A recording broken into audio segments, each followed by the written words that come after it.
महाराष्ट्रामध्ये राजकीय घडामोडी अतिशय वेगवान पद्धतीने घडत असताना आज एक अतिशय महत्त्वाची घटना जी आहे ती समोर येताना आपल्याला दिसते आहे। कारण राष्ट्रवादी काँग्रेसमधून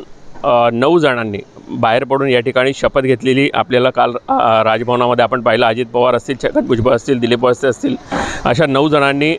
मंत्रिपदाची शपथ जी आहे ती घेतली आणि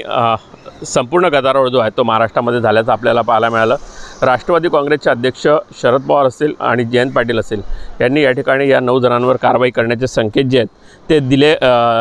दिलेत आणि अशा परिस्थितीमध्ये संपूर्ण चेंडू जो आहे तो अध्यक्षांच्या कोर्टामध्ये आहे। असं असताना आज अध्यक्षांनी आपला सर्व प्रोटोकॉल जो आहे तो मोडून आता थोड्या वेळापूर्वीच मेघदूत बंगला जो आहे,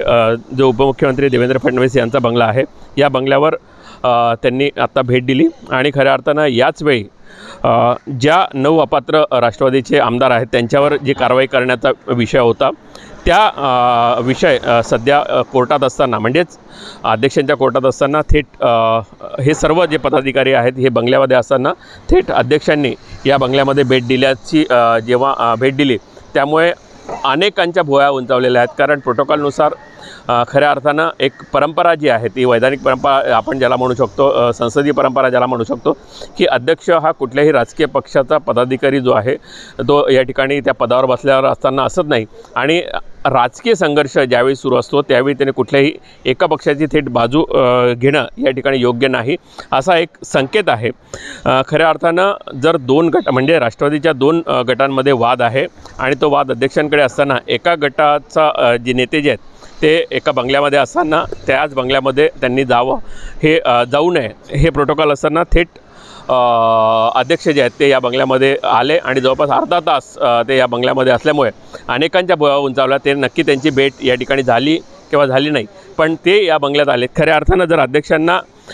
भेटायचं असतं किंवा उपमुख्यमंत्र्यांना भेटायचं असतं किंवा पक्षाच्या काही पदाधिकाऱ्यांना भेटायचं असतं तर अशा परिस्थितीमध्ये त्यांनी एकतर विधानभवनामध्ये या संपूर्ण नेत्यांना बोलून घ्यायचं होतं किंवा राज्याच्या सह्याद्री अतिथीगृह जे आहे ते त्या ठिकाणी त्यांनी या ठिकाणी बोलून घ्यायला हवं होतं, पण थेट राजकीय पक्षाच्या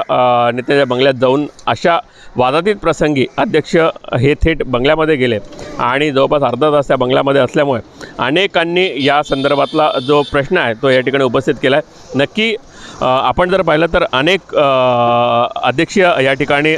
जे आहेत ते अध्यक्ष विधानसभेचे लाभलेत, पण खऱ्या अर्थानं त्यांनी या ठिकाणी आपल्या सर्व प्रोटोकॉल्स जो आहे तो कायमस्वरूपी या ठिकाणी पाळलेला असल्याचं आपल्याला कायमस्वरूपी दिसतं। अनेकांनी राजकीय पक्षांच्या बैठकीला किंवा राजकीय पक्षाच्या अनेक कार्यक्रमांपासून लांब राहण्याचं पसंत केलं होतं, पण थेट अध्यक्ष आज हा वाद असताना उपमुख्यमंत्र्यांच्या बंगल्यावर ज्या पद्धतीने आलेत त्यावरनं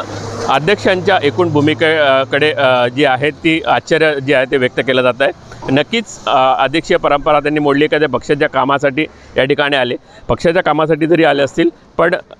एकाच वेळी जे बंडखोर आमदार 9 आमदार आहेत त्यांच्यापैकी 6 आमदार उपस्थित असताना म्हणजेच मंत्री उपस्थित असताना थेट अध्यक्षांनी त्यांची बंगल्यावर भेट घेणं हे कितपत प्रोटोकॉलला शोभेल असं आहे, अशी भूमिका जी आहे ती अनेकांनी या ठिकाणी व्यक्त केल्याचं आपल्याला दिसतं आहे। व्हिडिओ जर्नलिस्ट कृष्णासह प्रफुल्ल साळुंखे, लेट्स अप।